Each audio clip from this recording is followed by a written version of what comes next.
یکی درد و یکی درمان پسندم،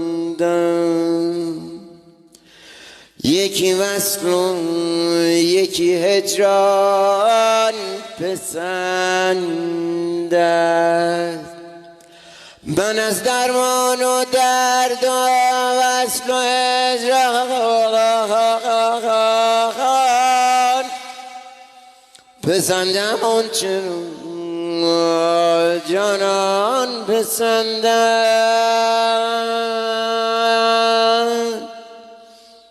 پسندم آنچه را جانان پسندد. عطر شکوفه داری مثل گل بهاری، وقتی که عطرا میای شادی شور میاری. مهربونیت قشنگه، هم زبونیت قشنگه، وقتی با من قهر میکنی پشیمونیت قشنگه.